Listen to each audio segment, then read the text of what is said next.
ಉದ್ದೇಶ ಏನ್ ಹೇಳೋರದಾರ ಅನ್ನುವಂಥದ್ದನ್ನ ನಮಗ್ ಗುರ್ತಾಯ್ತು ಅಂದ್ರ ಕರ್ಮದೇ ಬಹು ದುಃಖ ಎಂತೆಸಗುವ ನಿಷ್ಕರ್ಮ ನಿತ್ಯ ಆನಂದ ನಿಜಯೋಗಿ ಅನ್ನುವಂಥದ್ದನ್ನ ಒಂದು ಪಲ್ಲವಿ ಇಟ್ಟುಕೊಂಡು ಚರ್ಚೆ ಮಾಡ್ಕೋತ ಬಂದಾಗ ಆ ನಿಜಗುಣರು ಎಲ್ಲಾ ಕಡೆಗೂ ಕೂಡ ಇವತ್ತು ಸಟ್ಶಾಸ್ತ್ರಗಳನ್ನು ಬರೆದಾರ. ಇವತ್ತು 6 ಶಾಸ್ತ್ರಗಳಿಗೂ ಕೂಡ ಇವತ್ತು ಪರಮಾನುಭೂತಿ ಅನುಭವ ಸಾರ, ಇವತ್ತ ಜ್ಞಾನ ಪ್ರತಿಪಾದನ ಸ್ಥಳ, ಪಾರಮಾರ್ಥ ಗೀತೆ, ಪಾರಮಾರ್ಥ ಪ್ರಕಾಶಿಕೆಯು ಶಾಸ್ತ್ರಗಳನ್ನು ಕೂಡ ಬರೆದ್ರು ಕೂಡ ಅವ್ರು ಹೇಳುವಂತ ಮೊದಲ ಕರ್ಮ ಉಪಾಸನೆ ಎಲ್ಲವನ್ನೂ ಹೇಳ್ಕೊಂತ ಅವರು ಹೇಳುವ ಎಲ್ಲಾ ಗ್ರಂಥದೊಳಗೂ ಉದ್ದೇಶ ಇನ್ನೊಂದು ಗ್ರಂಥಗಳನ್ನು ಹೆಚ್ಚು ಓದುವುದರಿಂದ ಅದ್ರಾಗ ಮತ್ತಿಷ್ಟು ಬೀದ್ರಾಗ 8 ನುಡಿ ಮುಖಾಂತರ ತಿಳಿಸ್ಕೊತ ಬಂದಾರ. ಆದ್ರ ಅವ್ರು ಹೇಳುವಂತ ಉದ್ದೇಶ ಏನೈತೆ ಅಂದ್ರ ಒಂದು ಜ್ಞಾನ ಪ್ರತಿಪಾದನ ಸ್ಥಳ ತಿಳಿತು ಅಂದ್ರ ನಮ್ಗೆಲ್ಲವೂ ತಿಳಿದಂತ ಆಗ್ತದ ಅನ್ನುವಂಥದ್ದನ್ನ ನಾವು ಬಹಳ ಸಲ ಒತ್ತು ಕೊಟ್ಟು ಹೇಳ್ಕೊತ ಬಂದೇವಿ. ಅದನ್ನ ಅವ್ರು ಒಂದಿಷ್ಟು ಜ್ಞಾನಕ್ಕೆ ಎಷ್ಟು ಮಹತ್ವ ಕೊಟ್ಟಾರ ಅನ್ನುವಂಥದ್ದನ್ನ ಯಾವಲ್ಲಿ ಅಂದ್ರ ಆ ಕೈವಲ್ಯ ಪದ್ಧತಿ ಒಳಗೂ ನಾವು ತಿಳ್ಕೊಂಡು ಬಂದೇವಿ. ಆ ಹಿಂದಕ್ಕೂ ನಾವ್ ಇದನ್ನ ಬಹಳ ಚಂದ ಇದು ಎಲ್ಲರಿಗೂ ಅನುಭವ ಅದ. ಇನ್ನು ಇನ್ನೊಂದು ಸ್ವಲ್ಪ ನಾವು ಅದನ್ನ ಇನ್ನೊಂದ್ ಸ್ವಲ್ಪ ಸ್ಮರಣ ಮಾಡಿದೇವೆ ಅಂದ್ರ ನಮ್ಗ ಇನ್ನಿಷ್ಟು ಅನುಭವಕ್ಕೆ ಬರ್ತದ ಅನ್ನುವಂಥದ್ದನ್ನ ಇಲ್ಲಿ ಹೇಳಿ ಈ ಪರಮಾನುಭೂತಿಯ 4ನೇ ಸಂಧಿ 18ನೇ ಸೂತ್ರ ಹೇಳುವ ಉದ್ದೇಶ ಅಂದ್ರ ಏನು ಅನ್ನುವಂಥದ್ದನ್ನ ನಮ್ಗೆ ಗುರುತಾಗ್ಬೇಕಂದ್ರ ಒಂದು ಜ್ಞಾನ ಪ್ರತಿಪಾದನ ಸ್ಥಳ ಒಂದು ಪದ್ಯ ಸಾಕು ನಮಗ. ಏನ್ ಹೇಳ್ಕೊತ ಬಂದಾರಲ್ಲಿ ನಮ್ಗೆಲ್ಲರಿಗೂ ಗುರ್ತದ. ನಂಬು ಜ್ಞಾನವನೇ ಕರ್ಮವೆಂಬ ಜಾಲದೊಳ ಸಿಲುಕಿ ಹಂಬಲಿಸಿದ್ರು ಮುಕ್ತಿ ಬಯಸಿ ಮನುಷ್ಯ. ನೀನು ಮುಕ್ತಿಯರ ಬಯಸ್ತಿ, ಆದ್ರ ಸುಖಾರ ಬಗಸ್ತಿ, ಕರ್ಮರ ಮಾಡ್ತಿ, ನಿನಗೆ ಹೆಂಗ ಸುಖ ಆಗ್ತದಪ್ಪ, ನಿನಗೆ ಹೆಂಗ ಮೋಕ್ಷ ಆಗ್ತದ? ಮೋಕ್ಷ ಅಂದ್ರೆ ಸುಖ ಸ್ವರೂಪ. ನನ್ನ ಸ್ವರೂಪ ಏನೈತಿ ಸುಖ ಸ್ವರೂಪ. ನನಗ್ ಸುಖ ಹೆಂಗಾಗ್ತದ ಅನ್ನುವಂಥದ್ದನ್ನ ಆ ಪಲ್ಲವಿ ಒಳಗೆ ಸ್ಪಷ್ಟ ಹೇಳ್ಯಾರ. ಅದಕ್ಕೆ ನೀ ಏನಾದ್ರೂ ನಂಬುತ್ತಿದ್ದೆ ಅಂದ್ರೆ ನೀ ಏನ್ ನಂಬು? ಜ್ಞಾನವನ್ನೇ ನಂಬು. ಈ ಕರ್ಮ ಏನದಾವಲ್ಲ, ಕರ್ಮದಿಂದ ನಿನಗೆ ಸುಖ ಶಾಂತಿ ಆಗುದಿಲ್ಲ, ಮೋಕ್ಷ ಆಗುದಿಲ್ಲ ಅನ್ನುವಂಥದ್ದನ್ನ ಅಲ್ಲಿ ಸ್ಪಷ್ಟ ಹೇಳಿ ನಮಗೆ ಇನ್ನೊಂದ್ ಸ್ವಲ್ಪ ಅನುಭವಕ್ಕೆ ಬರ್ಲಿ. ಮಂದಿಗೆ ಏನ ಕನ್ಫ್ಯೂಸ್ ಇರ್ತದಂದ್ರ ಜ್ಞಾನ ಆಯ್ತು ಅಂದ್ರ ನಾವು ಸಂಸಾರ ಬಿಡ್ಬೇಕನು, ಮನಿ ಬಿಡ್ಬೇಕನು, ಮತ್ತೆ ನಮ್ ಜ್ಞಾನ ಆದ್ರ ನಮ್ ಬದುಕಿ ಹೆಂಗ ಅನ್ನುವಂಥದ್ದೇನೋ ಇರ್ತದ. ಮತ್ತೆ ಜ್ಞಾನ ಆದ್ನಂದ್ರ ಅಡವ್ಯಾಗ ಹೋಗಿ ಕೂತ್ರ ಜ್ಞಾನ ಹಾಕದನು, ಅಡವ್ಯಾಗ ಹೋಗ್ಬೇಕನು, ಇಂಥ ಎಲ್ಲರೂ ಕೂಡ ನಮ್ಗೆ ಏನಾಗ್ತದ ಸಂಶಯ ಇರ್ತದ. ಒಬ್ಬೊಬ್ರು ಕರ್ಮ ಹೇಳ ಮುಂದೆ ಹೇಳಿರ್ತಾರ ಸುಮ್ಮ ಆಗ್ತದಪ್ಪ ಮೋಕ್ಷ ಬಹಳ ಕಠಿಣ ಅದ, ನಾವ್ ಮನಿ ಬಿಟ್ಟು ಅಡವ್ಯಾಗ ಕೂತು ತಪಸ್ಸು ಮಾಡಿದ್ರ ಆಗ್ತದ ಅಂತ ಒಬ್ರು ಹೇಳಿರ್ತಾರ. ದುಡ್ಡಾದು ಇರಬಾರ್ದು, ಒಟ್ಟು ದಾನ ಮಾಡಿದ್ರೆ ಮೋಕ್ಷ ಆಗ್ತದ. ಹಿಂಗ ಏನೇನೋ ನಮಗ ದ್ವೈತವಾದಿಗಳು ನಮ್ ತಲೆಯಾಗ ಏನೇನೋ ಕೊಟ್ಟಿರ್ತಾರ. ಅದಕ್ಕೆ ಇಲ್ಲಿ ಅವ್ರು ಹಿಂಗ ಸಂಶಯಗಳು ನಮ್ಮಿಂದ ಆಗಬಾರ್ದು ಅಂತೇಳಿ ಒಬ್ಬೊಬ್ರು ಏನ್ ಮಾಡ್ತಾರಂದ್ರ ಈ ತನು ದಂಡಿಸ್ಬೇಕು, ತನುಗ್ ಬಹಳ ಶಿಕ್ಷೆ ಕೊಡ್ಬೇಕು ಅಂತೇಳಿ ಅತಿ ಇದಕ್ಕ ಆಹಾರ ಕೊಡ್ಲಾರ್ದೆ, ನೀರ್ ಕೊಡ್ಲಾರ್ದೇನು ದುಃಖ ಕೊಡ್ತಾರ. ಇನ್ನ ಒಬ್ಬೊಬ್ರು ಏನ್ ಮಾಡ್ತಾರಂದ್ರ ಒಂಟ ಕಾಲಿ ನಿತ್ತು ಯೋಗ ತಪಸ್ಸು ಮಾಡಿ ಮತ್ತೆ ಶರೀರಕ್ಕೆ ಏನ್ ಮಾಡ್ತಾರಂದ್ರ ದುಃಖವೇ ಕೊಡ್ತಾರ. ಅದು ನಮ್ಗೆ ಏನ್ ಮಾಡಿದ್ರು ಕೂಡ ಶರೀರಕ್ಕೆ ಅದು ಕಷ್ಟ ಕೊಟ್ಟರು ಕೂಡ ಅದರಿಂದ ಜ್ಞಾನ ಆಗುದಿಲ್ಲ ಅನ್ನುವಂಥದ್ದನ್ನ ಒಂದ್ ಕಡೆ ಬಸವಣ್ಣವರು ನಮ್ಗೆ ಸ್ಪಷ್ಟ ಮಾಡ್ಕೊಂಡು ಬಂದಾರ. ಹುತ್ತು ಬಡಿದರೆ ಹಾವು ಸಾಯಬಲ್ಲದೆ ಅಂತೇಳಿ ಒಂದು ಪ್ರಶ್ನೆ ಮಾಡ್ಯಾರ ಅವರು. ನಾವು ಹುತ್ತಿನ ಬಡದ್ರೆ ಏನ್ರ ಹಾವು ಸಾಯ್ತದ ಅಂದ್ರೆ ಅದು ಸಾಯುದಿಲ್ಲ, ಅದು ಹುತ್ತು ನಾಶ ಆಗ್ಬೋದು, ಹಾವು ನಾಶ ಆಗುದಿಲ್ಲ. ಒಳಗಿರುವ ಮನಸ್ಸಿನ ಬಯಕೆಗಳ ಏನ್ರ ನಾಶ ಆಗ್ತಾವಂದ್ರ ಆಗುದಿಲ್ಲ. ಅದಕ್ಕೆ ಏನಾದ್ರೆ ಅದಕ್ಕೆ ನಾಶ ಆಗ್ತದಂದ್ರೆ ಜ್ಞಾನ ಒಂದೇ ಅದಕ್ಕೆ ಮೂಲ ಕಾರಣ. ಜ್ಞಾನ ಆದ್ರೆ ಮಾತ್ರ ಆ ಮನುಷ್ಯನ ಕಲ್ಪನೆಗಳು ಇರ್ಲಿ, ಸಂಕಲ್ಪ ವಿಕಲ್ಪ ಇರ್ಲಿ, ಮನಸ್ಸು ತಡಿ ಹಿಡಿಯುವುದು ಬೇಡ. ಅದರ ಉದ್ದೇಶ ನಮ್ಗೆ ಗುರ್ತಿರ್ಬೇಕು. ಮನಸ್ಸನ್ನ ಅರಿಯುವನು ನಾನು, ಮನಸ್ಸು ನನ್ನಿಂದ ಅರಿಸುತ್ತದಂದ್ರ ಈ ಮನಸ್ಸು ದೃಶ್ಯದ ಮನುಷ್ಯನ ಕಾರ್ಯ ಮಾಡ್ಲಿ, ಅದು ಸಂಕಲ್ಪ ವಿಕಲ್ಪ ಮಾಡ್ಲಿ, ಅದರ ಮನಸ್ಸನ್ನು ತಡಿ ಹಿಡಿದ ಅವಶ್ಯ ಇಲ್ಲ ಅನ್ನುವಂಥದ್ದನ್ನ ನಿಜಗೊಂಡ್ರೆ ನಮ್ಗೆಲ್ಲರಿಗೂ ಸ್ಪಷ್ಟ ಮಾಡ್ಕೊಂಡು ಬಂದಾರ. ನೆನಪಿರ್ಲಿ, ಅವ್ರು ಹೇಳುವಂತ 3 ನುಡಿಗಳ ನಮ್ಗ ಇದೊಂದು ಸ್ಪಷ್ಟತೆ ಎಲ್ಲರಿಗಿರ್ಲಿ. ಒಳ್ಳೊಳ್ಳೆ ನಾ ಯಾಕೆ ಹೇಳ್ತೀನಿ ಅಂದ್ರ ನಮ್ಗೆಲ್ಲರಿಗೂ ಗೊಂದಲದಾಗ ಸಿಕ್ಕೊಂಡೆ ನಾವು. ಏನ್ ಯೋಗ ಮಾಡುದು, ಕರ್ಮ ಮಾಡುದು, ಉಪಾಸನೆ ಮಾಡುದು ಏನಿಲ್ಲಾರ್ದಂದ ನಾವು ತಲೆಯಾಗ ಹಾಕೊಂಡು ಏನ್ ಮಾಡ್ತೀವಿ, ಅದ್ರ ಸ್ಪಷ್ಟತೆ ಇಲ್ಲಾರ್ಕ ನಾವು ಗೊಂದಲದಾಗ ಬಿದ್ದೀವಿ. ಈ ಒಂದ ನುಡಿ ನಮ್ಗೆ ಸ್ಪಷ್ಟತೆ ಆಯ್ತು ಅಂದ್ರ ನಂಬು ಜ್ಞಾನವನೇ ಕರ್ಮವೆಂಬ ಜಾಲದೊಳ ಸಿಲುಕಿ ನೀ ಸುಖಾರ ಬಯಸ್ತಿ, ಮುಕ್ತಿಯರ ಬಯಸ್ತಿ, ಅದರಿಂದ ಸಾಧ್ಯ, ಕರ್ಮದಿಂದ ಸಾಧ್ಯ ಆಗುದಿಲ್ಲ ಅನ್ನುವಂಥದ್ದನ್ನ ಸ್ಪಷ್ಟ ಹೇಳಿ ಅವ್ರು ಏನ್ ಹೇಳ್ತಾರ ಕೊನೆಗೆ ಕೇಳ್ಕೊತ ಹೋಗೋಣ. ನೀ ಎಷ್ಟೇ ಆಗಮ ಪುರಾಣ ವೇದದೊಳ ವಿಧಿಸಿದ ಯಾಗದೊಳಗೆ ಏನ್ ಮಾಡಿದ್ರೆ ಏನ್ ಪುಣ್ಯ ಫಲ ಬರ್ತದ? ಅನ್ನೋದು ಇಲ್ಲಿ ತಿಳ್ಕೊಂಡು ಬಂದೇವಿ. ಈ ಪುರಾಣ ಕೇಳೋದ್ರಿಂದ, ಇವತ್ತು 18 ಪುರಾಣ ಕೇಳೋದ್ರಿಂದನೂ ನಮ್ಗೆ ಏನಾಗ್ತದ, ಒಬ್ಬನ ಹೊಗಳುದೇ ಆಗ್ತದ ಹೊರತಾರ್ಥ ಅದರಲ್ಲಿಂದ ನಿನ್ನ ಪರಿಚಯ ನಿನಗಾಗುದಿಲ್ಲ. ಆಗಮ ಪುರಾಣ ವೇದದೊಳಗನೆ ಹೇಳ್ಕೊಂಡು ಬಂದಾರ. ವಿಧಿಸಿದ ಇವ್ ಏನ್ ಹೇಳ್ಕೊತ ಬಂದಾರ, ಇವೇನ ವೇದದೊಳಗ, ಆಗಮದೊಳಗ, ಪುರಾಣದೊಳಗ ಏನ್ ವಿಧಿಸ್ಯಾರಲ್ಲ, ಅವ್ ಏನ್ ವಿಧಿಸ್ಯಾರಪ್ಪ ಅಂದ್ರ ಅವೇ. ಯಾಗ ಮಾಡು, ದಾನ ಮಾಡು, ಜಪ, ನೀತಿ, ಯೋಗಾದಿ. ಇವ್ ಯೋಗ ಮಾಡುದ್ರಲಿಂದ, ಎಲ್ಲಾ ಪೂಜಾದಿಗಳು ಮಾಡೋದ್ರಲಿಂದ ಎಷ್ಟು 32 ಕೋಟಿ ದೇವತೆಗಳಿಂದ ಷೋಡೋಪಚಾರದಿಂದ ಪೂಜೆ ಮಾಡುದ್ರಲಿಂದ ನಿನಗೇನ್ ಆಗ್ತದ ಅನ್ನುವಂಥದ್ದನ್ನ ತಿಳಿಸಿದಾಗ ಫಲಾಂಗಳಾಗ್ತಾವು. ಆದ್ರೆ ಏನಾಗ್ತಾರ, ಅವು ಎಲ್ಲಾ ಮಾಡುದ್ರೊಳಗೆ ಎಷ್ಟು ಕಷ್ಟದ. ಇವ್ ಕರ್ಮ ಮಾಡ ಮುಂದ ಒಬ್ಬೊಬ್ರು ಕೋಟಿ ಜಪ ಮಾಡ್ಬೇಕು ಅಂತಾರ, ಒಬ್ಬರು ಇವತ್ತು ಉಪವಾಸ ಇದ್ದು ತಲೆ ತೆಳಗ ಮ್ಯಾಗ ಅದನ್ನ ಯಾಗ ಏನೇನೋ ಹೇಳ್ತಾರ. ಇವ್ ಎಲ್ಲಾ ಮಾಡುದ್ರಲಿಂದ ಏನು ಪ್ರಯೋಜನ ಅಂದ್ರೆ ಏನೂ ಪ್ರಯೋಜನ ಇಲ್ಲ ಅನ್ನುವಂಥದ್ದನ್ನ ನಾವು ಸ್ಪಷ್ಟ ಮಾಡ್ಕೊಂಡಿವಿ, ಎಲ್ಲರಿಗೂ ಗುರುತಾಗಿದೆ. ಮತ್ತೆ ಏನ್ ಬೇಕಪ್ಪ ಅಂದ್ರ, ಈಗ ನಾವ್ ಏನ್ ತಿಳ್ಕೊಳಕತ್ತೀವಲ್ಲ, ಪರಮಾನುಭೂತಿ ಒಳಗೆ ಏನ್ ತಿಳ್ಕೊಳಕತ್ತೀವಿ, ಏನ್ ನಮ್ಗೆ ಸ್ಪಷ್ಟತೆ ಬಂದದಂದ್ರ, ಪರಮಾನುಭೂತಿ ಏನ್ ಹೇಳ್ತದ, ಯಾವ ಕರ್ಮದಿಂದಲೂ ನಿನಗ್ ಮೋಕ್ಷದಿಲ್ಲ, ನೀನೇನು ಜ್ಞಾನ ಒಂದೇ ಸಾಕು. ಜ್ಞಾನ ಅಂದ್ರ ನಾನು ದೇಹ ಅಲ್ಲ, ನಾನು ಮನಸ್ಸಲ್ಲ, ನಾ ಆತ್ಮಸ್ವರೂಪನ, ಇದನ್ನೆಲ್ಲವನ್ನು ನೋಡುವನು. ನನ್ನ ಬೆಳಕಿನಿಂದ ಈ ದೇಹಾದಿ ಇಂದ್ರಿಯಗಳು ಕಾರ್ಯ ಮಾಡುವು. ನಾನು ಚೇತನ ಸ್ವರೂಪ ಆತ್ಮನೇ ಅಂತ ನೀನು ನಂಬು ಜ್ಞಾನವನೇ. ನಾನು ಚೇತನ ಸ್ವರೂಪ ಆತ್ಮನೇ ನಾನಿದ್ದೀನಿ ಅಂತ ಹಿಂಗ ನಂಬುದಿ ಅಂದ್ರ ಇವತ್ತೇ ನನಗೆ ಸುಖ. ನಾ ದೇಹಾದಿ ಹಿಡ್ಕೊಂಡು ನಾನು ಎಷ್ಟೇ ಕರ್ಮ ಮಾಡಿದ್ರು ಕೂಡ ನನಗೆ ದುಃಖನೇ ಆಗ್ತದ. ಯಾಕಂದ್ರೆ ಜ್ಞಾನ ಆಗುದಿಲ್ಲ. ಜ್ಞಾನ ಆದ್ರೆ ಮಾತ್ರ ಸುಖ ಆಗ್ತದ, ಜ್ಞಾನ ಆದ್ರೆ ಮಾತ್ರ ಮೋಕ್ಷ ಅಂತೀವಿ ಅನ್ನುವಂಥದ್ದನ್ನ ನಮಗ ನಿಜಗುಂಡ್ರು ಏನ್ ಬಹಳ ಸ್ಪಷ್ಟ ತಿಳಿಸ್ಕೊಂಡು ಬಂದಾರ. ಮುಂದ ಅವ್ರು ಏನ್ ಹೇಳುವದಾರ ಅಂದ್ರ, ಈಗ ಜ್ಞಾನೋದಯ ಮಾತ್ರವಾಗಲದರೊಳ್ ಕೋಟಿ ಭಾಗಿ ಒಂದಕ್ಕೆ ಸಮವಾಗುವುದರಿಂದ ಇವು ಯಾಗ, ಜಪ, ದಾನ, ನೀ ಏನ ಪೂಜಾದಿಗಳು ಎಲ್ಲಾ ಪೂಜೆ ಮಾಡ್ತಿಲ್ಲ, ಅದ್ರಾಗ ಎಷ್ಟು ಫಲ ಬರ್ತದ. ಜ್ಞಾನದೊಳಗ ನಾನು ಆತ್ಮ ಸ್ವರೂಪನೇ ಇದೀನಿ ಅಂದಷ್ಟು ಜ್ಞಾನದ 1 ಕೋಟಿ ಭಾಗದೊಳಗ ಸಮ ಆಗುದಿಲ್ಲ ಅನ್ನುವಂಥದ್ದನ್ನ ಇಲ್ಲಿ ತಿಳಿಸ್ಕೊತ ಬಂದಾರ. ಅವು ಅಷ್ಟೆಲ್ಲಾ ಮಾಡಿದ್ರು ಕೂಡ ಜ್ಞಾನದ 1 ಕೋಟಿ ಒಳಗ 1 ಭಾಗ ಅಷ್ಟು ಆಗುದಿಲ್ಲ. ಅಷ್ಟು ಇದಕ್ಕ ಜ್ಞಾನಕ್ಕ ಮಹತ್ವದ, ನಂಬು ಜ್ಞಾನವನೇ ಅನ್ನುವಂಥದ್ದನ್ನ ನಮ್ಮೆಲ್ಲರಿಗೂ ಗಟ್ಟಿಯಾಗಿರ್ಲಿ.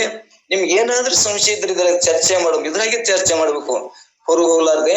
ಮತ್ತಿನ್ನ 3 ನುಡಿ ಹೇಳ್ತಾರ ಅವ್ರು. ನೋಡಿ, ಇದನ್ನ ಹೇಳಿ ನಮ್ಗೆ ಏನ್ ಹೇಳ್ತಾರ, ನಮ್ಗೆ ಏನು ತಪ್ಪು ತಿಳಿಯಾಗದ, ಹಂಗೆ ಸುಮ್ನೆ ಹಂಗ ಜ್ಞಾನ ಹಾಕದನ್ರಿ, ಅದಕ್ಕ ಮನಿ ಬಿಡ್ಬೇಕು, ರೊಕ್ಕ ಬಿಡ್ಬೇಕು, ಹೆಂಡತಿ ಬಿಡ್ಬೇಕು, ಹಿಂಗ ಹೇಳ್ತಾರ. ಯಾರು? ಇವ್ ಮತವಾದಿಗಳು, ಜ್ಞಾನ ಇಲ್ಲದವ್ರು, ಕರಿಮಿಗಳು. ನಮ್ಗೆ ಹಿಂಗ ತಲೆ ತುಂಬಿ ಏನಾಗ್ಬಿಟ್ಟಾರ, ನಮ್ಮ ಜ್ಞಾನದಿಂದ ವಂಚಿತರನ್ನ ಮಾಡ್ಯಾರ. ಇವ್ ಜ್ಞಾನಕ್ಕೆ ಯಾವ ಅಡ್ಡಿ ಬರುದಿಲ್ಲ.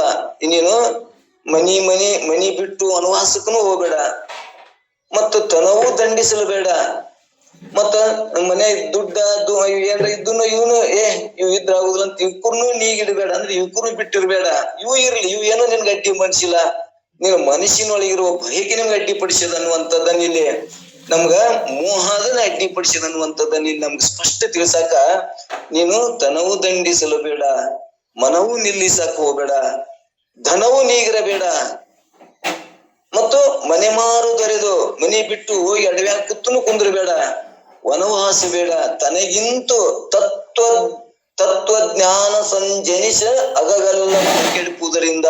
ನಾನು ಇಲ್ಲಿ ತತ್ವ ಅಂದ್ರ ಇಲ್ಲಿ ಏನ ಬೃಹದಾರಣ್ಯ ಉಪನಿಷತ್ತಿನೊಳಗೆ ಏನ್ ಹೇಳ್ಕೊತ ಬಂದಾರಿದ್ದಾರೆ ಸದ್ಯಗ ನಮಗ ಯಾಜ್ಞವಲ್ಕರು ಮೈತ್ರಾದೇವಿಗೆ ಏನ್ ಹೇಳೋರದಾರ ಅಂದ್ರ, ನೀನು ಅಹಂ ಬ್ರಹ್ಮಾಸ್ಮೇದಿ. ನಿನಗೇನ್ ಗುರ್ತಾಗ್ಯದ? ಮೊದಲ ಚಾಂದೋಗ ಉಪನಿಷತ್ತಿನ ಶ್ಲೋಕ ಗುರ್ತಾಗ್ಯದ. ತತ್ವಮಸಿ ಜ್ಞಾನ ಆಗ್ಯದ ನಿನಗ. ತತ್ ಅಂದ್ರ ತೊಂಬಂದ್ರ ಏನು ಜ್ಞಾನ ಆಗ್ಯದ. ತತ್ ಅಂದ್ರ ಬ್ರಹ್ಮ, ತೊಂಬಂದ್ರ ಜೀವ, ಅಶಿ ಅಂದ್ರೆ ನೀನ್ ಏನಾಗಿದೆ, ಅಹಂ ನಾನು ಪರಮಾತ್ಮ ಇದ್ದೇನೆ ಅಂತ ಗುರ್ತಾಗ್ಯದ. ಯಾವಾಗ ಚಾಂದೋಗ ಉಪನಿಷತ್ತುಗಳು ಸಾಮವೇದದೊಳಗೆ ಬರುವಂತ ಉದ್ದಾಲಕ ಮುನಿ ತನ್ನ ಮಗನಿಗೆ ಬೋಧಿಸಿದಂತ ಈ ಮಾತು ನಮಗ ಯಾವಾಗ ಈ ಬೃಹದಾರಣ್ಯ ಉಪನಿಷತ್ನ ಮೈತ್ರಾದೇವಿಗೆ ಹೇಳುವಂತಾಗ ಯಾಜ್ಞವಲ್ಕರ್ ಹೇಳ ಮುಂದ ಅವ್ರು ಏನ್ ಹೇಳ್ಕೊತ ಬಂದಾರ, ಆ ಜ್ಞಾನ ಮೊದಲು ನಮ್ಗೆ ತತ್ವಮಸಿ ಜ್ಞಾನ ಆದಾಗ ಈಗ ಏನ್ ಬಂದ ನನ್ನ ಬಾಯಿಯಲ್ಲಿ, ನಾನು ಅಹಂ ಬ್ರಹ್ಮಾಸ್ಮಿ, ನಾನು ಬ್ರಹ್ಮನೇ ಇದ್ದೇನೆ, ನಾನು ಬ್ರಹ್ಮನೇ ಇದ್ದೇನೆ ಅನ್ನುವಂಥದ್ದನ್ನ ನಮ್ಗೆ ಜ್ಞಾನ ಆದಾಗ, ತತ್ವಮಸಿ ಜ್ಞಾನ ಆದಾಗ ಇವು ಎಲ್ಲವೂ ಕೆಡುತ್ತೆ. ಇವು ಏನು ಇದರಿಂದ ಬಾಧೆ ಆಗುದಿಲ್ಲ, ಇವು ಬಿಡಾಕ್ ಹೋಗ್ಬೇಡ, ಇವು ಎಲ್ಲವೂ ತನ್ನಿಂದ ತಾನೇ ಬಿದ್ದು ಹೋಗ್ತಾವ ಅನ್ನುವಂಥದ್ದನ್ನ ಹೇಳ್ಕೊತ ಬಂದಾರ. ಹೆಂಗ ಮಗುವಿಗೆ ಆಟ, ನನ್ನ ಕೈಯಾಗ ರೊಕ್ಕ ಇರ್ಬೇಕು, ಅದು ಆಟಿಕೆ ಸಾಮಾನು ಇರ್ಬೇಕು ಅಂತದ್ದು ಎಷ್ಟೋ ಅದು ಬಡದೆ ಆಡ್ತದ. ಯಾವಾಗ ಎಚ್ಚಿರುತ್ತನ ಒಂದು ಕೈಯಂದ ಒಂದು ದುಡ್ಡು ಬಿಟ್ಟು ಕೊಡಲ್ಲ. ಯಾವಾಗ ಮಗುಳಿತ್ತು ಅಂದ್ರ ಅವು ತನ್ನಿಂದ ತಾನೇ ಬಿದ್ದು ಹೋಗ್ಬಿಡ್ತಾವು ಅನ್ನುವಂಥದ್ದು ನಮ್ ದೃಷ್ಟಾಂತ ನೆನಪಿರ್ಲಿ. ಆ ಮಗುವಿನ ಸಾಮಾನು ಕಸ್ಕೊಳ್ಳೋದು ಬೇಡ, ಅದು ಅಳಿಸೋದು ಬೇಡ.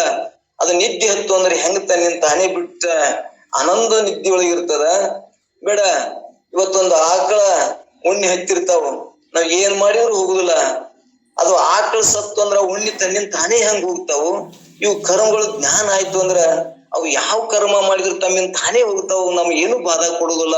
ಅವು ಜ್ಞಾನಕ್ಕೆ ಅಡ್ಡಿನೇ ಅಲ್ಲ ಅನ್ನುವಂಥದ್ದನ್ನ ನಮ್ಗೆ ನಿಶ್ಚಯ ಈ ಸೂತ್ರ ಜ್ಞಾನ ಗುರುತಾಗುತ್ತಾನ.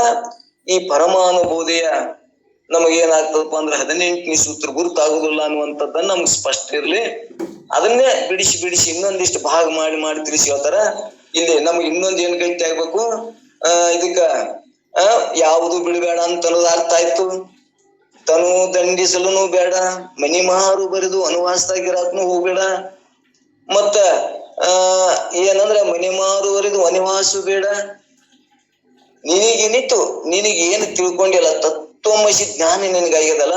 ಈಗ ಏನಾಯ್ತು, ತತ್ವಮಸಿ ಜ್ಞಾನ ಆಗಿಂದ ನಾನು ಅಹಂ ಬ್ರಹ್ಮಾಸ್ಮಿ ಅಂತ ಜ್ಞಾನ ಆದಾಗ ಅವಾಗ ಏನಾಗ್ತವ, ಜ್ಞಾನವೇ ಮುಕ್ತಿಗೆ ಮಾರ್ಗ. ನಾನು ಬ್ರಹ್ಮನೇ ಇದ್ದೀನಿ ಅಂದಾಗ ನಾನು ಸಾಯದವನು, ನಾನು ಹುಟ್ಟದವನಲ್ಲ, ನಾನು ಯಾವಾಗಲೂ ಇದ್ದವನು. ಈ ದೇಹ ಹುಟ್ಟದ, ದೇಹ ಸಾಯ್ತದ. ಈ ಏನು ಸೂಕ್ಷ್ಮ ಶರೀರ ವಾಸನ ಏನ್ ಸೇರ್ಕೊಂಡದಲ್ಲ, ಚಿದಾಭಾಸ ನಷ್ಟ ಆಗ್ತದ. ನಷ್ಟ ಆದಾಗ ಅವಾಗ ಏನ್ ಅನಿಸ್ತದ, ನನಗ ಜ್ಞಾನವೇ ಮುಕ್ತಿಗೆ ಮಾರ್ಗ, ಬೇರೊಂದಿಲ್ಲವೆಂದು ಎಲ್ಲಾ ಮಹಾನನಿಗೆ ಶ್ರುತಿಗಳು, ಎಲ್ಲಾ ವೇದ ಉಪನಿಷತ್ತುಗಳು, ಎಲ್ಲಾ ಸಂತ ಪರಂಪರೆ ಕೂಡ ಏನ್ ಹೇಳ್ಕೊಂಡ್ ಬಂದದ, ಇದಕ್ಕ ಜ್ಞಾನವೇ ಮಹತ್ವ. ಶ್ರುತಿಗಳು ಹೇಳುವಂತ ಮಾನನಿಧಿಯಾದ ಶ್ರುತಿ ನಾನ ಪಂಥೆಯಂದಲು ಅಂದ್ರೆ ನಾನೇ ಆ ಬ್ರಹ್ಮ ಸ್ವರೂಪನೇ ನಾನಿದ್ದೇನೆ. ಹಿಂಗ್ ಜ್ಞಾನ ಆಯ್ತಂದ್ರ ನೀನಿದನು ಬಿಡದ ನೂನ ಶಂಭುಲಿಂಗದ ಸೃಜ್ಞಾನ ದೃಢಮಾಗಿ ಪರಮಾನಂದ ಅಹುದದರೆಂದೇ ಅಂದ್ರ ಜ್ಞಾನದಿಂದಲೇ ಪರಮಾನಂದ ಪ್ರಾಪ್ತಿ ಆಗ್ತದ ಅನ್ನುವಂಥದ್ದನ್ನ ನಮಗ ಶ್ರೋತ್ರ ಜನರಿಗೆ ಸ್ಪಷ್ಟತೆ ಇರಬೇಕು. ಇದ್ರಾಗ ಏನು ಗೊಂದಲ ಬೇಡ. ಇಷ್ಟು ನಾವು ನಂಬಿಕೊಳ್ಳೋಣ, ಇಷ್ಟು ನಾವು ಅದನ್ನ ಸಾಧನೆಗೆ ಹೋಗೋಣ. ಸಾಧನೆಗೆ ಹೋದೆವಪ್ಪ ಅಂದ್ರ ತನ್ನಿಂದ ತಾನೇ ನಮ್ಗೆ ಅನುಭವಕ್ಕೆ ಬರ್ತದ ಅನ್ನುವಂಥದ್ದನ್ನ ಅದಕ್ಕೆ ನಾವ್ ಏನು ನಂಬಬೇಕು, ಜ್ಞಾನವನ್ನೇ ನಂಬಬೇಕು.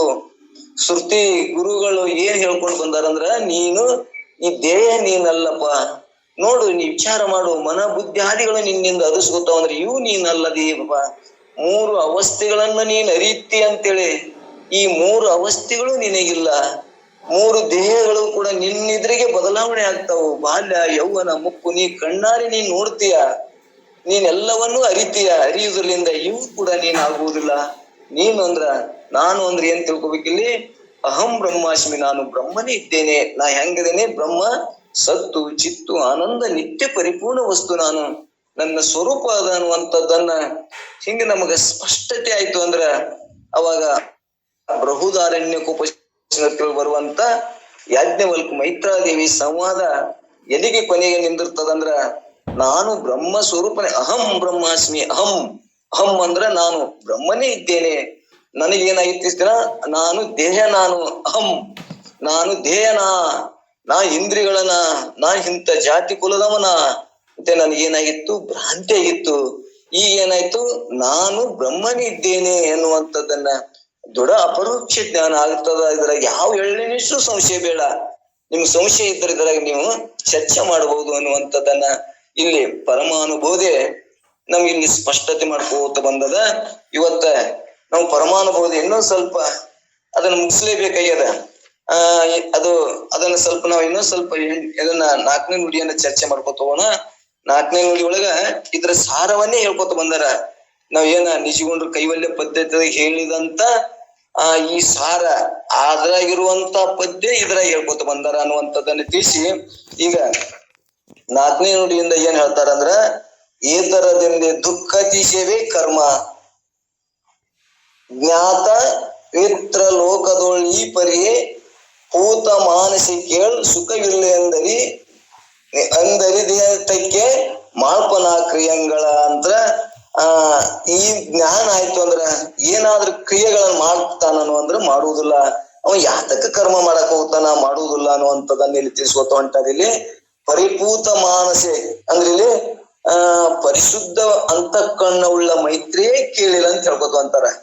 ಅಂದ್ರ ಪೂತ ಮಾನಸಿ ಕೇಳು ಅಂದ್ರೆ ಇಲ್ಲಿ ಪರಿಶುದ್ಧ ಅಂತಃಕರಣ ಉಳ್ಳವ್ರಿಗೆ ಮಾತ್ರ ಇದು ಶಾಸ್ತ್ರ ತಿಳಿತದ, ಜ್ಞಾನ ತಿಳಿತದ.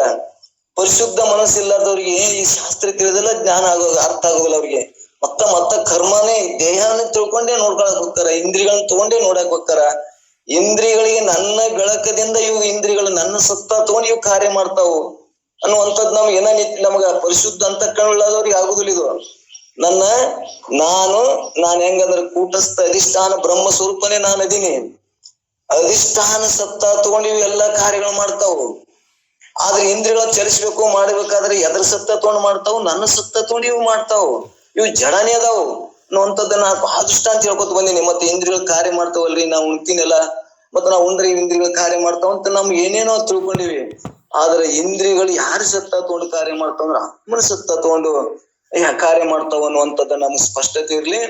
ಹೆಂಗ ಒಂದ್ ದೃಷ್ಟಾಂತಕ್ಕೆ ಹೋದಾಗ ಸೂಜಿಗಲ್ಲಿನ ಒಂದು ಸತ್ತ ತಗೊಂಡು ಜಡವಾದ ಸೂಜಿಗಳು ಚಲಿಸ್ತಾವಲ್ಲ, ಅದರಂತೆ ಅಧಿಷ್ಠಾನ ಆತ್ಮ ನನ್ನ ಸತ್ತ ತಗೊಂಡು ಇವು ಇಂದ್ರಿಯಾದಿಗಳು, ಇಂದ್ರಿಯ ಮನ ಬುದ್ಧಿ ಚಿತ್ತ ಅಹಂಕಾರ ಜ್ಞಾನೇಂದ್ರಿಯ ಕರ್ಮೇಂದ್ರಿಯಗಳು ಇವು ಯಾರು ಸತ್ತ ತಗೊಂಡು ಕಾರ್ಯ ಮಾಡ್ತಾವಂದ್ರ ನನ್ನ ಆತ್ಮನ ಸತ್ತ ತಗೊಂಡು ಇವು ಕಾರ್ಯ ಮಾಡ್ತಾವು. ಯಾಕಂದ್ರೆ ಇವು ಜಡ ಪದಾರ್ಥ ಅದಾವು. ಜಡ ಅಂದ್ರೆ ಸೂಜಿಗಲ್ಲ ಚೇತನೆ ಹೆಂಗ ಸೂಜಿಗಲ್ಲಿನ ಸತ್ತ ತಗೊಂಡು ಸೂಜಿ ಚಲಿಸ್ತಾವ ದೃಷ್ಟಾಂತದಾಗ, ಹಂಗ ಆತ್ಮನ ಸತ್ತ ತಗೊಂಡು ಇವು ಕಾರ್ಯ ಮಾಡ್ತಾವು ಅನ್ನುವಂಥದ್ದನ್ನ ನಮಗ್ ಸ್ಪಷ್ಟತೆ ಬಂತಂದ್ರ ಈ ಅಂತವ್ರಿಗೆ ಮಾತು ತಿಳಿತದಂದ್ರ ಮೈತ್ರಿ ನೀನು ಶುದ್ಧ ಅಂತಃಕರಣ ಉಳ್ಳವಳದಿ, ನಿನಗೆ ಈ ಮಾತಾಡ್ತಕ್ಕದ ಎಲ್ಲರಿಗೆ ಅರ್ಥ ಆಗುದಿಲ್ಲ. ಇನ್ನ ಈ ದೇಹಾದಿ ನಾನು ಅನ್ನೋರಿಗೆ, ದೇಹಾದಿಗಳಿಂದ ಭೋಗ ಮಾಡ್ಬೇಕನ್ನೋರಿಗೆ ಇದು ಬಹಳ ದೂರ ಅದ ಅನ್ನುವಂಥದ್ದನ್ನ ನಮಗ್ ಸ್ಪಷ್ಟತೆ ಇರ್ಲಿ. ನನ್ನ ಆತ್ಮನ ಸ್ವರೂಪ ನಾನು ಆನಂದ ಸ್ವರೂಪನೇ ನಾನದೀನಿ. ನನ್ನ ಆನಂದ ತಗೊಂಡು ಇಂದ್ರಿಯಗಳು ಕಾರ್ಯ ಮಾಡ್ತಾವು.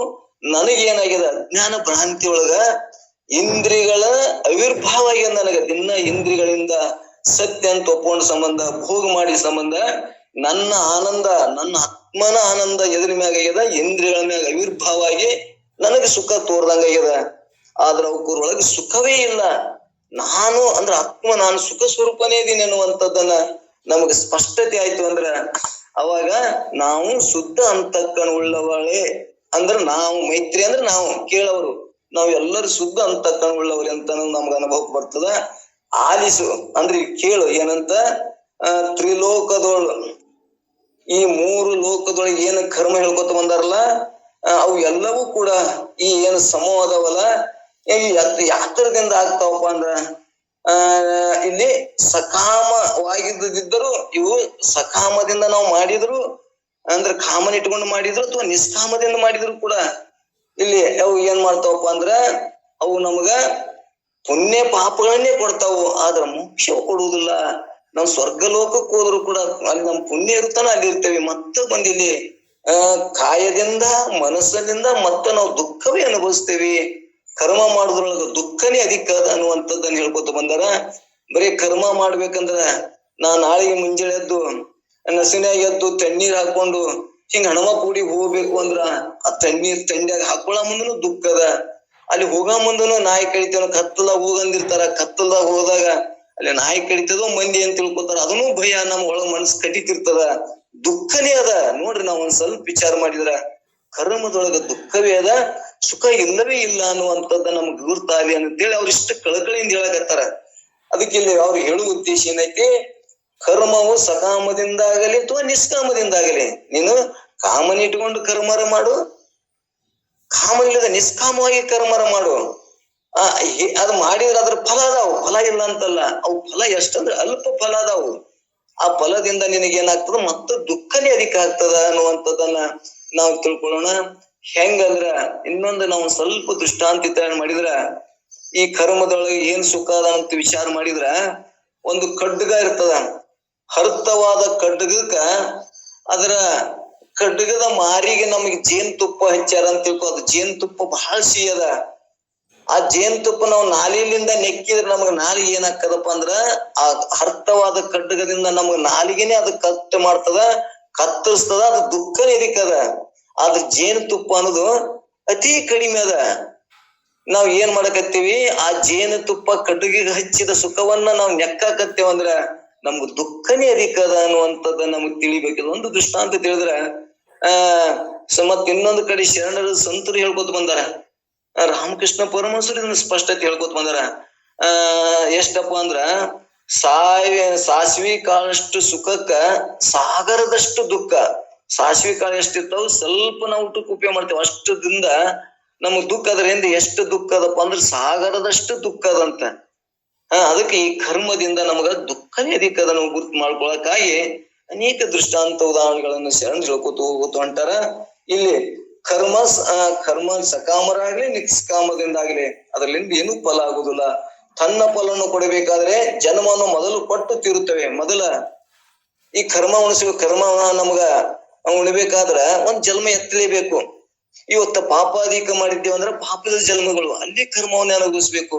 ಏನೋ ಪಾಪ ಪುಣ್ಯ ಮಿಶ್ರಿತವಾಗಿ ಮಾಡಿದ್ದೇವೆ, ಪಾಪ ಮಾಡಿದ್ದೇವೆ, ಪುಣ್ಯ ಮಾಡಿದ್ದೇವೆ, ಪಾಪ ಮಾಡಿದ್ರೆ ಈ ಮನುಷ್ಯ ಜನ್ಮ ಮಾಡ್ಬೇಕು. ಮನುಷ್ಯ ಜನ್ಮ ಎತ್ತೇ ಬಂದು ಆ ಪಾಪರ ಪುಣ್ಯ ಅನುಭವಿಸ್ಬೇಕು ನಾವು. ಮತ್ತೆ ಈ ಶರೀರ ಇರ್ಲಿಕ್ಕಂದ್ರೆ ಪಾಪ ಪುಣ್ಯ ಅನುಭವಿಸಕ್ ಬರುದಿಲ್ಲ. ಈ ಶರೀರ ತಗೊಂಡೇ ನಾವು ಪಾಪ ಪುಣ್ಯವನ್ನು ಅನುಭವಿಸ್ಬೇಕಾಗ್ತದ. ಅದಕ್ಕೆ ನೀನು ಸಕಾಮ ಮಾಡಿದ್ರು ಕೂಡ ಪುಣ್ಯ ಉಣಾಕೇಬೇಕು, ಈ ಕಡೆ ಪಾಪ ಮಾಡಿದ್ರು ಕೂಡ ಆ ಕರ್ಮವನ್ನು ಉಣಾಕ್ಲೇಬೇಕು. ಆದ್ರೆ ಶರೀರನೇ ನಾನಲ್ಲ ಅಂದ್ರಾಗ ಯಾರಿಗೆ ಪುಣ್ಯ ಪಾಪ ಹೇಳ್ತಿ, ಯಾರಿಗೆ ದುಃಖ ಹೇಳ್ತಿ, ಯಾರಿಗೆ ಸುಖ ಹೇಳ್ತಿ, ಯಾರಿಗೆ ಇಲ್ಲ ಅನ್ನುವಂಥದ್ದನ್ನ ನಮ್ಗೆ ಸ್ಪಷ್ಟತೆ ಆಗ್ತದ. ಇದು ಸ್ಪಷ್ಟತೆ ಗೊತ್ತಾಯ್ತು ಅಂದ್ರ ನಾವು ಜ್ಞಾನದ ಮಾತುಗಳನ್ನ ಆಡಿದಕ್ಕೂ ಪ್ರಯೋಜನ. ಅದಕ್ಕೂ ನಮ್ಗೆ ಸ್ಪಷ್ಟತೆ ಆಗ್ಲಿಲ್ಲ ಅಂದ್ರೆ ನಮ್ಗ ಇನ್ನ ಸ್ವಲ್ಪ ನಮ್ಮ ಅಂತಃಕರಣ ಶುದ್ಧ ಆಗಿಲ್ಲ. ಅಂತಃಕರಣ ಶುದ್ಧ ಉಳ್ಳವರಿಗೆ ಹೇಳುವಂತ ಮಾತು ಮೈತ್ರಿ, ನೀನು ಅಂತಃಕರಣ ಶುದ್ಧ ಉಳ್ಳವಳದಿ, ಪವಿತ್ರ ಉಳ್ಳಂತವಳದಿ ಅನ್ನುವಂಥದ್ದು ಹೇಳ್ಕೊಂಡ್ರ ಪರಿಶುದ್ಧ ಅಂತಃಕರಣ ಉಳ್ಳವಳೆ ಅಂತೇಳಿ ಸಂಭೋಗ ಮಾಡ್ಯಾರ ಇಲ್ಲಿ. ಅಂದ್ರ ಇದು ಶಾಸ್ತ್ರ ತಿಳಿತು ಅಂದ್ರ ಪರಿಶುದ್ಧ ಅಂತಃಕರಣ ಉಳ್ಳವ್ರು ನಾವು. ನಮಗಿನ್ನ ತಿಳಿಲಿಲ್ಲ, ಇನ್ನ ದೇಹಾದಿ ಬುದ್ಧಿ ನಮಗ್ ನಷ್ಟ ಮಾಡ್ಕೊಳಕ್ ಆಗ್ಲಿಲ್ಲ. ನಾವು ನಷ್ಟ ಮಾಡುದಂದ್ರೆ ಏನು, ಇವತ್ತ ಅದೇನ್ ಪದ್ಯ ನಾ ಸ್ಪಷ್ಟ ಹೇಳೀನಿ, ಎಲ್ಲರಿಗೂ ನಮ್ ನೆನಪಿಡ್ಬೇಕು ಆ ಪದ್ಯ. ಜ್ಞಾನವನ್ನೇ ನಂಬ ತಿಳಿಯಾರ. ಅಲ್ಲಿ ನೀನ್ ಕರ್ಮ ಮನಿ ಬಿಡಬೇಡ, ವನವಾಸಕ್ಕೆ ಹೋಗ್ಬೇಡ, ಹೆಂಡ್ರು ಮಕ್ಕಳು ಬಿಡಬೇಡ, ಏನೂ ಬಿಡದೆ ಜ್ಞಾನದ ಅದ ಜನಿಸಿತು ಅಂದ್ರ ನಾ ಆತ್ಮನೇ ಇದೀನಿ ಅಂತ ಹಿಂಗ ನನಗೆ ಸ್ವಲ್ಪ ಸ್ಮರಣಕ್ ಬತ್ತು ಅಂದ್ರ ಆ ಸ್ಮರಣದಿಂದಲೇ ಇವೆಲ್ಲವೂ ಕರ್ಮಗಳ ನಾಶ ಆಗ್ತಾವು. ನಾನು ಆತ್ಮನೇ ಇದೀನಿ ಇದ್ದಂಗ ತಿಳಿದೇವ ಅಂದ್ರ ನನಗ ಮೋಕ್ಷವೇ ಅದ ಅನ್ನುವಂಥದ್ದನ್ನ, ಜ್ಞಾನ ಬಹಳ ಮಹತ್ವ ಅದ ಅನ್ನುವಂಥದ್ದ ನಿಮ್ಗೆ ಒತ್ತೆತ್ತು ಒಳ್ಳೆ ಹೇಳ್ಬೇಕಾಗ್ಯದ. ಇಲ್ಲಿ ಏನ್ ಹೇಳೋರದಾರ, ಈ ಶರೀರ ತೊಟ್ಟು ಬಂದೆ ಇವು ಪುಣ್ಯರ ಅನುಭವಿಸು, ನೀ ಪಾಪನ ಅನುಭವಿಸು. ಈ ಕರ್ಮ ಇದು ಅವಾಗ ಏನಾಕದ, ಕರ್ಮ ಮತ್ತ ಆಗತ್ತದ. ಕರ್ಮ ಆದಪ್ಪ ಅಂದ್ರ ಮತ್ತ ಪಾಪ ಪುಣ್ಯ ಆಗತ್ತಾವು. ನಾವ್ ನೋಡ್ರಿ, ನಾವು ಸಂಸಾರ ಮಾಡೋ ಮುಂದೆ ಎಷ್ಟು ಪುಣ್ಯ ಮಾಡ್ತೇವ ಅಂದ್ರ ಪುಣ್ಯ ಮಾಡುವುದೇ 4 ಆಣೆ, ಪಾಪ ಮಾಡುವುದೇ ಹೆಚ್ಚು 12 ಆಣೆ. ಪುಣ್ಯ ಹೆಂಗ ಆಗ್ತದಂದ್ರ ಈಗ ನಮ್ಮಂತೆ ಎಲ್ಲರನ್ನು ಕಂಡಿವಂದ್ರ ಅಲ್ಲಿ ಪುಣ್ಯ ಆಗ್ತದ. ನಾವ್ ಇವ್ರ ಅಂತ ಅವ್ರು ಹೆಂಗದಾರ, ಈ ಪಾಪಿಗಳ ತಿಂಗ ನಾವ್ ಏನಾರ ಕಂಡಿವಂದ್ರ ಪಾಪ ಆಕ್ಕದ. ನಾವು ಕೊಡುದು ತುಳುದು ಬೇಡ, ನೀವು ಮನುಷ್ಯದಿಂದ ಒಂದ್ ಎಲ್ಲರನ್ನು ಪ್ರೀತಿಸುವುದೇ ಬತ್ತಂದ್ರೆ ಪುಣ್ಯ ಆಕ್ಕದ. ಮತ್ತ ಇಲ್ಲಿಯಪ್ಪ ಅಂದ್ರೆ ಪರರಿಗೆ ನಿಮ್ಮಿಂದ ಪೀಡೆ ಹಾಕಿತ್ತು ಅಂದ್ರೆ ಅದು ಪಾಪ ಆಕ್ಕದ. ನಮ್ಮಿಂದ ಪರರಿಗೆ ಪುಣ್ಯ ಆಗ್ತಿತ್ತು ಅಂದ್ರೆ, ನಮ್ಮಿಂದ ಪರರಿಗೆ ಒಳ್ಳೇದಾಕಿತ್ತು ಅಂದ್ರೆ ಅದು ಪುಣ್ಯ ಆಕ್ಕದ. ಇದರ ಅರ್ಥ ಪಾಪ ಹೆಂಗ ಆಕ್ಕದಂದ್ರ ಪುಣ್ಯ ಹೆಂಗ ಆಕ್ಕದಂದ್ರ ನಮ್ ದಿನ ಪಾಪನೇ ಅದಕ್ಕೆ ಆಕ್ಕವು, ಪುಣ್ಯವೇ ಕಡಿಮೆ ಆಕ್ಕವು ಅನ್ನುವಂಥದ್ದು ನಮ್ಗ್ ಸ್ಪಷ್ಟತೆ ಇರ್ಲಿ. ನೋಡ್ರಿ, ನಮ್ಮ ಕರ್ಮ ಮಾಡೋ ಮುಂದೆ ನಮ್ಮ ಬದುಕಿನೊಳಗ ಪುಣ್ಯ ಮಾಡೋರು ಕಡಿಮೆ ಜನ, ಪಾಪನೇ ಮಾಡೋದು ಹೆಚ್ಚು ಅಧಿಕ ಜನ ಅದಾರ. ಅವು ಪಾಪದೊಳಗ 3 ನಮೂನಿ ಪಾಪ ಅದಾವ ಅಂತ ಹೇಳ್ಕೊತ ಬಂದಿವಿ. ಒಂದಿಷ್ಟು ಕಾಯದಿಂದನೂ ಪಾಪ ಮಾಡ್ತಾರ, ಮನುಷ್ಯದಿಂದನೂ ಪಾಪ ಮಾಡ್ತಾರ, ವಾಣಿಯಿಂದನೂ ಕೂಡ ಕರ್ಮ ಮಾಡ್ತಾರ, ಪಾಪ ಆಗ್ತಾವು. ಅದಕ್ಕೆ ಇವು ನಮ್ಗ 3 ಪರಿಶುದ್ಧ ಆಗ್ಬೇಕಂದ್ರ ಕಡಿಮೆ ಜನ ಇರ್ತಾರ ಅನ್ನುವಂಥದ್ದು ಜ್ಞಾನ ಉಳ್ಳವ್ರಿಗೆ ಮಾತ್ರ ಇಂಥವು ತಿಳಿತಾವು. ಇಂಥವ್ರು ಮಾತ್ರ ಪುಣ್ಯವನ್ನೇ ಮಾಡ್ತಾರ. ಪುಣ್ಯ ಮಾಡ್ತಾರ ಅಂದ್ರೇನು, ಸ್ವರ್ಗಕ್ಕೆ ಹೋಗ್ತಾರ, ಇವ್ರಿಗೆ ಮೋಕ್ಷ ಆಗುದಿಲ್ಲ ಅನ್ನುವಂಥದ್ದನ್ನ ಎಲ್ಲರನ್ನೂ ಅಲ್ಗಳ್ಕೋತ ಜ್ಞಾನ ಆದ್ರೆ ಮಾತ್ರ ಸುಖ ಮೋಕ್ಷ ಆಗ್ತದ ಅನ್ನುವಂಥದ್ದನ್ನ ಇಲ್ಲಿ ಪರಮಾನುಭೂತಿ ಸ್ಪಷ್ಟ ಉದ್ದೇಶ ಅದ. ಇಲ್ಲಿ ಏನ್ ತಿಳಿದಂಗಾಯ್ತು ಅಂದ್ರೆ, ನಿಷ್ಕಾಮ ಬುದ್ಧಿಯಿಂದ ಈಶ್ವರ ಅರ್ಪಣೆ ಮಾಡಿದ್ರು ಅದು ತನ್ನ ಫಲವನ್ನು ಅದ ಅವಶ್ಯವಾಗಿ ಕೊಡ್ತದ ಹೇಳ್ಕೊತ ಬಂದಿವಿ. ಆದ್ರಿಂದ 3 ಲೋಕದಲ್ಲಿ ಯಾವ ಕರ್ಮವಾದರೂ ಸುಖವನ್ನು ಉಂಟು ಮಾಡುವುದಿಲ್ಲ. ಕಿಂತು ನಮ್ಗೆ ಏನ್ ಮಾಡ್ತದ, ದುಃಖವನ್ನೇ ಅಧಿಕ ಮಾಡ್ತದ ಅನ್ನುವಂಥದ್ದನ್ನ ತಿಳಿದ್ರ, ಈಗ ತಿಳಿತು ಅಂದ್ರ ಇಂಥವನು ಕರ್ಮ ಮಾಡಕ್ ಹೋಗ್ತಾನನು, ಕರ್ಮದಿಂದ ಸುಖವನ್ನು ಹೊಂದಾಕ್ ಹೋಗ್ತಾನನು, ಕರ್ಮವನ್ನು ಮಾಡಿ ಮೋಕ್ಷವನ್ನು ಹೊಂದಾಕ್ ಹೋಗ್ತಾನ ಅಂದ್ರೆ ಹೋಗುವುದಿಲ್ಲ. ಇದು ಸ್ಪಷ್ಟ ಉತ್ತರ. ಇಲ್ಲಿ ಹೋಗುವುದಿಲ್ಲ. ತಿಳಿದವನು ಇಂಥದ್ ಮಾಡವನೇ ಅಲ್ಲ, ನಾನು ಜ್ಞಾನನೇ ಇದೀನಿ ಅಂತೇಳಿ ಕರ್ಮ ಮಾಡ್ತಾನ. ಅವನು ಕೂಡ ಉಣ್ಣುದಕ್ಕಾಗಿ ತಿನ್ನುದಕ್ಕಾಗಿ ಸಂಸಾರಕ್ಕಾಗಿ ಕರ್ಮ ವೃತ್ತಿ ಹೊರಗೆ ತರ್ತಾನ. ಆ ವೃತ್ತಿ ತಗೊಂಡು ಕರ್ಮ ಮಾಡ್ತಾನ. ಮತ್ತ ಆ ಕರ್ಮ ಮುಗಿದ್ಗಳೇ ಅವನ ಮನಸ್ಸು ಎಲ್ಲಿ ತೊಡಗಿಸ್ತಾನಂದ್ರ ಮತ್ತ ಆ ಬ್ರಹ್ಮನಲ್ಲೇ ಏನ್ ಮಾಡ್ತಾನಂದ್ರ ಅಲ್ಲಿ ಒಂದ್ ಹೆಣ್ಕತ್ ಹೇಳ್ಕೊತ ಬಂದಾರ ನೋಡು, ಯಶ್ಯ ಬ್ರಹ್ಮಣೆ, ಅಲ್ಲಿ ಅವನ ಮನಸ್ಸು ಏನ್ ಮಾಡ್ತಾನಂದ್ರ ಬ್ರಹ್ಮನಲ್ಲೇ ಮನಸ್ಸನ್ನ ಅವ ರಮಿಸ್ತಾನ ಅನ್ನುವಂಥದ್ದನ್ನ ಒಂದ್ ಭಜೆ ಗೋವಿಂದದೊಳಗೆ ಹೇಳ್ಕೊತ ಬಂದಾರ. ನಾ ಮೊನ್ನೆ ಹೇಳಿನಿ ಅದನ್ನ. ಅಂದ್ರ ಅದನ್ನ ಮನಸ್ಸು ಎಲ್ಲಿ ರಮಿಸ್ತಾನಂದ್ರ ಆ ಬ್ರಹ್ಮನಲ್ಲಿ ಮನಸ್ಸನ್ನ ರಮಿಸ್ತಾನ ಅನ್ನುವಂಥದ್ದನ್ನ ನಮಗ್ ಸ್ಪಷ್ಟತೆ ಇರ್ಲಿ. ಅವನು ಕಾರ್ಯಕ್ರಮ ಮಾಡ್ತಾನ, ಅವನು ಕಾಯಕ ಮಾಡ್ತಾನ, ಅವನು ಎಲ್ಲ ಪ್ರಪಂಚ ಮಾಡ್ತಾನ. ಮಾಡ ಮುಂದಿಷ್ಟು ಬದುಕಿಗಾಗಿ ಈ ಜ್ಞಾನಕ್ಕಾಗಿ ಇಷ್ಟು ಕರ್ಮ ಮಾಡ್ತಾನ. ಅದು ಮತ್ತ ಆ ಕರ್ಮ ಮುಗಿದ್ಗಳೇ ಅವನ ಮನಸ್ಸು ಎಲ್ಲಿ ನಿಂದಿಸ್ತಾನ, ಯಶ್ಯ ಬ್ರಹ್ಮಣಿ ರಮತೆ ಚಿತ್ತಂ, ಅವನ ಮನಸ್ಸು ಚಿತ್ತ ಎಲ್ಲಿ ಅಂದ್ರ ಆ ಬ್ರಹ್ಮನಲ್ಲೇ ರಮಿಸ್ತದ ಅನ್ನುವಂಥದ್ದನ್ನ ಎಲ್ಲಾ ಮಹಾತ್ಮರು ಸಂತ ಹೇಳುವ ಉದ್ದೇಶ ಅದ. ಇಲ್ಲಿದ್ರೆ ಏನ್ ನಮಗ ಅಡ್ಡಿ ಆಗ್ತದ ಹೇಳ್ರಿ? ಯಾವ ಅಡ್ಡಿ ಇಲ್ಲದೆ ಜ್ಞಾನ ಮಾಡ್ಕೊಂಡು ಪ್ರಪಂಚ ಮಾಡ್ಕೊಂಡು ನಾವು ಮೋಕ್ಷವನ್ನು ಹೊಂದಾಕ್ ಬರ್ತದ ಅನ್ನುವಂಥದ್ದು ನಮ್ಗ ಸ್ಪಷ್ಟತೆ ಇರ್ಲಿ. ನಿಮ್ ಕರ್ಮ ಮಾಡಿ ತನೂ ದಂಡಿಸಲು ಬೇಡ, ಮನೆ ಮಾರನು ವನವಾಸನ ಬಿಡಾಕ್ ಹೋಗ್ಬೇಡ. ಮತ್ತೆ ಇವೆಲ್ಲವೂ ಕೂಡ ಇಂದ ನಿನಗ ಸುಖ ಶಾಂತಿ ಆಗುವುದಿಲ್ಲ. ಮಾಡಿ ನೀ ಮಾಡದಂತೆ ಇರುವಂತ ಜ್ಞಾನ ನಿನಗೆ ತಿಳಿಲಿ. ಜ್ಞಾನವನ್ನ ತಿಳ್ಕೊಂಡೆ ಅಂದ್ರ ಮಾಡದಂತೆ ನೀರಿನೊಳಗೆ ಹಡಗಿದ್ರೂ ಕೂಡ ಹಡಗಿ ಹಂಗೆ ನೀರೊಳಗೆ ಮುಳುಗುವುದಿಲ್ಲ. ಪ್ರಪಂಚದೊಳಗೆ ಇದ್ರೂ ಕೂಡ ನಾವು ಪ್ರಪಂಚದೊಳಗೆ ಮುಣಗದೆ ಆ ನೀರಾಗಿ ಇದೇವಿ, ಪ್ರಪಂಚದಾಗೆ ಇರ್ತೇವೆ. ಪ್ರಪಂಚದಾಗಿದ್ರು ಕೂಡ ಪ್ರಪಂಚ ನನ್ನೊಳಗಿರುವುದಿಲ್ಲ. ಮತ್ತೆ ಹಡಗ ನೀರಾಗಿ ಇರ್ತದ, ಆದ್ರೂ ಮುಳುಗುವುದಿಲ್ಲ. ಹಂಗ ನಮ್ಮ ಬದುಕನು ಕೂಡ ಪ್ರಪಂಚದಾಗಿದ್ದು ಕೂಡ ಬ್ರಹ್ಮನಲ್ಲಿ ಮನಸ್ಸು ಸ್ಥಿರ ಮಾಡಕ್ ಬತ್ತಂದ್ರ, ಜ್ಞಾನವನ್ನು ತಿಳ್ಕೊಂಡೇವಂದ್ರ ನಮ್ಮ ಪ್ರಪಂಚನೂ ಸುಂದರ ಆಗ್ತದ. ನಾವು ಜ್ಞಾನದಿಂದ ಮೋಕ್ಷನೂ ಹೊಂತೀವಿ. ಇಂತಹ ಶ್ರೇಷ್ಠವಾದ ವಿದ್ಯೆ ಬ್ರಹ್ಮ ವಿದ್ಯೆ ಅನ್ನುವಂಥದ್ದನ್ನ ನಾವು ಸ್ಪಷ್ಟ ಮಾಡ್ಕೊಳ್ಳೋಣ. ಮುಂದ ಇವತ್ತು 5ನೇ ನುಡಿ ಹೇಳಿ ಮುಗಿಸಿ ಮತ್ ನಾಳೆ ಮುಕ್ತಾಯ ಮಾಡೋಣ ಈ ಪದ್ಧತಿ. ಎಳೆನಿತು ಸುಖವಿಲ್ಲವೆಂತದು ಬೆಟ್ಟದೊಂದಲ್ಲದೆ ತಿರಿದೆಂದೆನಿಸುವ ದುಃಖ ಉಳ್ಳದಾಗಿ ಕರ್ಮತಿಥಿಯೊಳು ತಿಳುಕೂರು ಲೆಂತು ಮಾಲ್ಪನ ಕ್ರಿಯೆಗಳು ಅಂತೇಳಿ ಹೇಳ್ಕೊತ ಬಂದಾರ. ಅಂದ್ರ ಈ ಕರ್ಮದಿಂದ ನಮಗ್ ದುಃಖನೇ ಅಧಿಕ ಹೆಚ್ಚಾಗ್ತದ. ಇದರಿಂದ ಏನೂ ಪ್ರಯೋಜನ ಇಲ್ಲ ಅನ್ನುವಂಥದ್ದು ಈ ಪಲ್ಲವಿಯ ಅರ್ಥ. ಮುಂದ ಇಲ್ಲಿ ಇದನ್ನ ಏನ್ ಹೇಳ್ತಾರ, ಕರ್ಮವನ್ನು ಮಾಡುವುದರಿಂದ ನಮಗೆ ಎಷ್ಟೂ ಸುಖವಿಲ್ಲ, ಕಿಂತು ಪರ್ವತ ಪ್ರಾಯ ದುಃಖವೇ ಪ್ರಾಪ್ತ ಆಗ್ಯದ ಅನ್ನುವಂಥದ್ದನ್ನ ಹೇಳ್ಕೊತ ಬಂದಾರ. ಅದನ್ನೇ ಹೇಳಿದೇವಡ, ಖಡ್ಗದ ಮಾರಿಗೆ ಜೇನುತುಪ್ಪ ಹಚ್ಚಿದ್ರೆ ಎಷ್ಟು ಅದ್ರಾಗ ಸಿಹಿ ಅನಿಸ್ತದ, ಅದ್ರ ನಾಲಿಗೆನೇ ಅದ ಹರ್ತವಾದ ಖಡ್ಗ ನಮ್ಮ ನಾಲಿಗೆನೇ ಕತ್ತರಿಸದ, ದುಃಖವನ್ನೇ ಹೆಚ್ಚು ಮಾಡ್ತದ ಅನ್ನುವಂಥದ್ದನ್ನ ಸ್ಪಷ್ಟತೆ ಇಲ್ಲಿ. ಆದ್ರಿಂದ ಈ ಕರ್ಮ ಸಮೂಹಗಳ ಏನೂ ಪ್ರಯೋಜನವಿಲ್ಲ.